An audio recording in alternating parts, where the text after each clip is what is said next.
कैसे हो आप सब लोग। तो आज के सेशन में हम सीटेट के ईवीएस के पोर्शन में पार्ट सेकंड है। इसमें हम कुछ पौधों और कुछ पॉइंट को देखते हुए आगे बढ़ते हैं। पहले देखते हैं क्रोटोन पौधे। क्या देखते हैं? क्रोटोन पौधे। क्रोटोन पौधे जमीन के बारे में उसकी दशा को बता देते हैं, यानी सिग्नल दे देते हैं कि क्रोटोन पौधों की जड़ जमीन में ज़्यादा गहरे नहीं जाती है। जब मिट्टी सूखने लगती है तो इस पौधों की पत्तियां सूखने लगती हैं और झड़ने लगती हैं, जिससे मिट्टी का पता चल जाता है कि मिट्टी सूख रही है। तो यह एक प्रकार का क्या होता है? सिग्नल होता है। प्रकाश संश्लेषण। पत्तियां पादप की खाद्य फैक्ट्रियां हैं। जल एवं खनिज वाहिकाओं द्वारा पत्तियों तक पहुंचाए जाते हैं। ये वाहिकाएं नली के समान होती हैं तथा जड़, तना, शाखाओं एवं पत्तियों तक क्या होती हैं?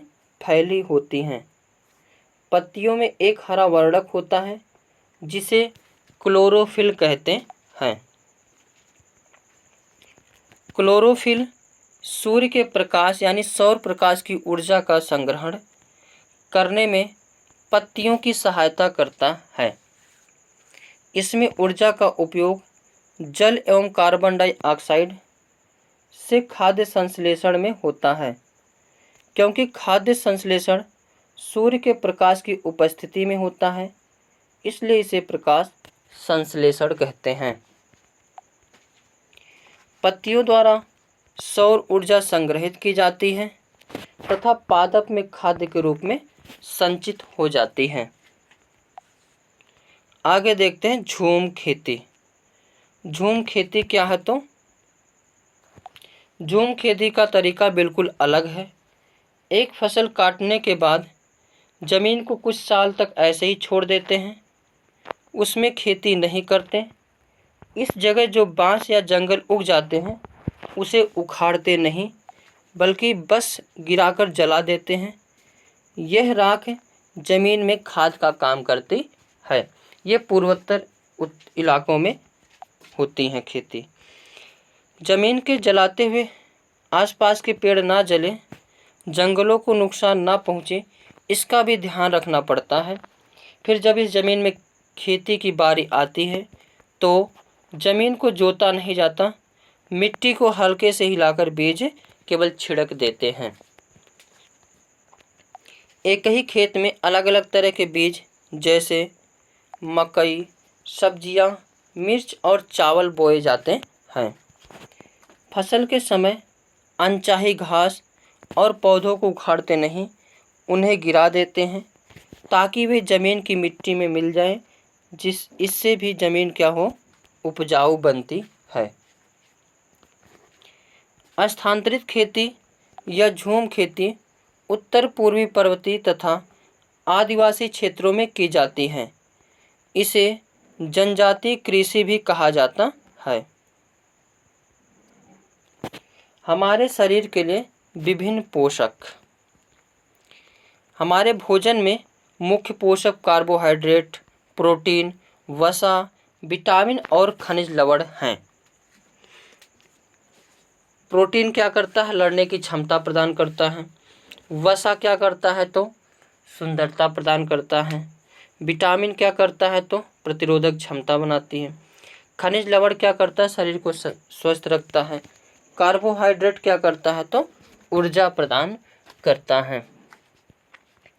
हमारे भोजन में पाए जाने वाले मुख्य कार्बोहाइड्रेट मंड तथा शर्करा के रूप में होते हैं। कार्बोहाइड्रेट मुख्य रूप से हमारे शरीर को ऊर्जा प्रदान करती है। वसा से भी ऊर्जा हमको मिलती है। प्रोटीन की आवश्यकता शरीर की वृद्धि तथा स्वस्थ रहने के लिए प्रोटीन युक्त होती है। प्रोटीन युक्त भोजन को प्रायः शरीर वर्धक भोजन कहते हैं। Body builder. विटामिन रोगों से हमारे शरीर की रक्षा करते हैं। विटामिन हमारी आँख, अस्थियों, दांत और मसूड़ों को भी स्वस्थ रखने में भी सहायता करती हैं। विटामिन कई प्रकार के होते हैं जिन्हें अलग अलग नामों से जाना जाता है। इनमें से कुछ विटामिन ए, कुछ vitamin B, vitamin C, vitamin D, vitamin F तथा विटामिन के नाम से भी जाना जाता है। विटामिनों के एक समूह को बी कॉम्प्लेक्स कहते हैं। विटामिनों के समूह को क्या कहते हैं? B complex. हमारे शरीर को सभी प्रकार के विटामिनों की अल्प मात्रा में आवश्यकता होती है। विटामिन ए हमारी त्वचा, आँखों को स्वस्थ रखता है। विटामिन सी बहुत से रोगों से लड़ने में हमारी मदद करता है। विटामिन डी हमारी अस्थियों और दांतों के लिए कैल्शियम का उपयोग करता है। हमारा शरीर भी सूर्य के प्रकाश से उपस्थिति में विटामिन डी बनाता है। चावल में कार्बोहाइड्रेट की मात्रा दूसरे पोषकों से अधिक होती है। इस आधार पर हम यह कह सकते हैं कि चावल कार्बोहाइड्रेट समृद्ध भोजन है। इन पोषकों के अलावा हमारे शरीर को आहारी रेशों तथा जल की भी आवश्यकता होती है। आहारी रेशों को रुक्षांश कहते हैं। क्या कहते हैं? रुक्षांश। हमारे खानों में रुक्षांश की पूर्ति मुख्यतः पादप उत्पादों से होती है। रुक्षांश के मुख्य स्रोत हैं साबुत खाद्यान्न, दाल, आलू, ताजे फल आदि। छिलका उतारकर यदि सब्जियों और फलों को धोया जाता है तो उनमें से कुछ विटामिन क्या हो जाते हैं? नष्ट हो जाते हैं। इसीलिए कहा जाता है सब्जियों को काटकर धुलना नहीं चाहिए।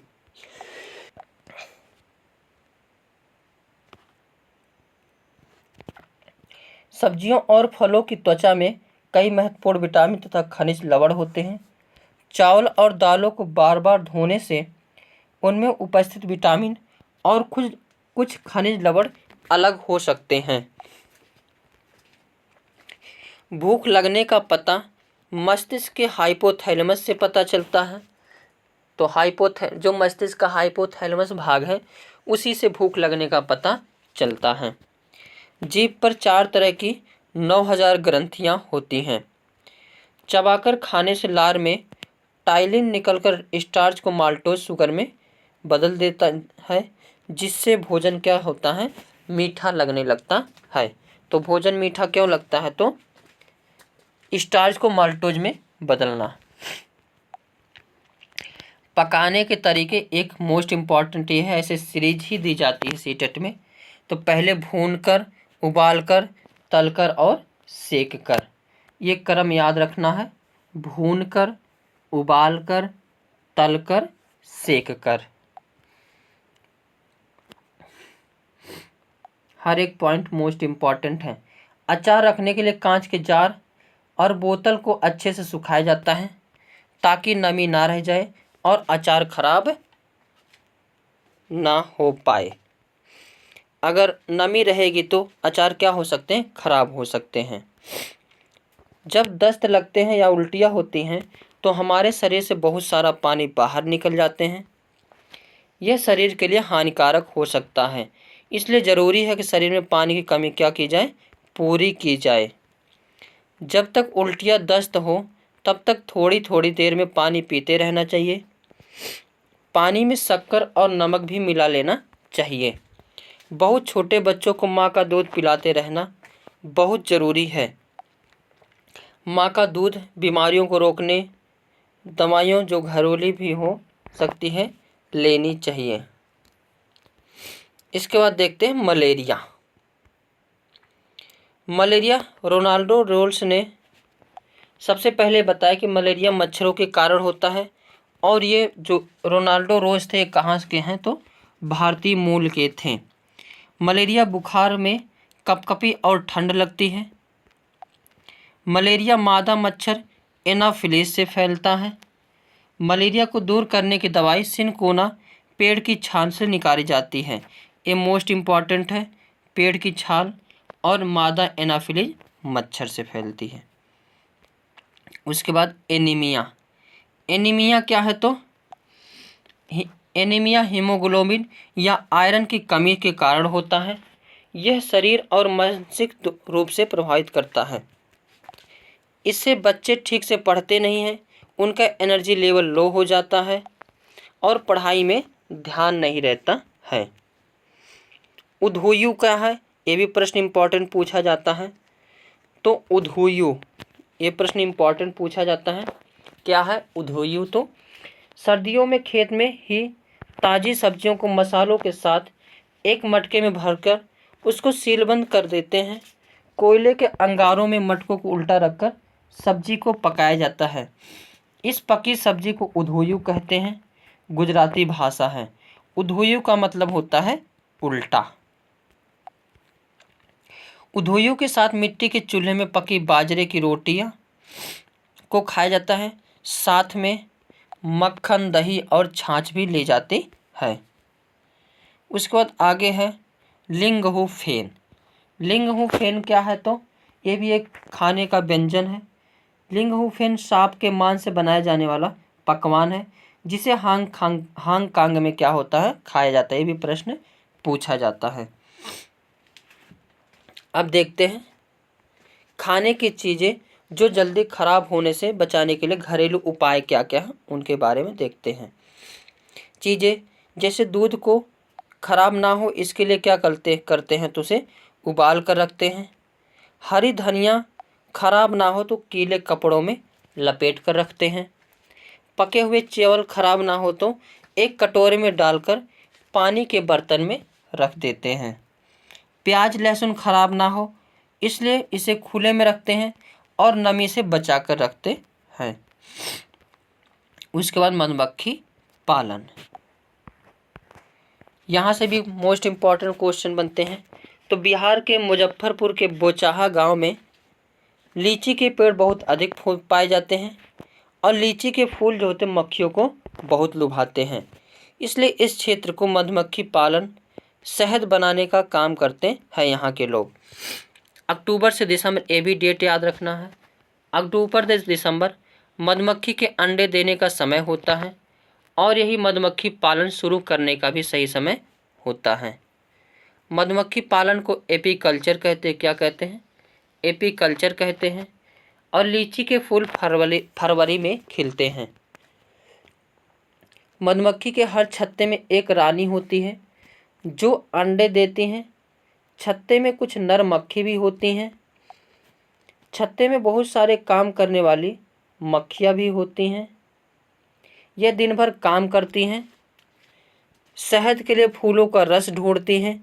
जब किसी मक्खी को रस मिल जाता है तो वह अलग तरह का क्या करती हैं, नाच करती हैं, जिससे दूसरी मक्खियों को पता चलता है कि वहाँ पर रस कहाँ पर है, तो चले जाते वहाँ, वो भी नाचने लगती है। ऐसे ऐसे करते करते सारी मक्खियाँ जो वहाँ पे आ जाती हैं। मधुमक्खी रस से शहद बनाती है। छत्ता बनाने का काम इन्हीं का होता है और बच्चों को पालने का काम भी इन्हीं को होता है। मधुमक्खी पालन में बक्से का प्रयोग किया जाता है। इस बक्से में चीनी का मीठा घोल डाला जाता है। नर मक्खी छत्ते के लिए कुछ खास काम नहीं करते। मधुमक्खी के डंक में कौन सा अम्ल होता है? तो फार्मिक अम्ल होता है।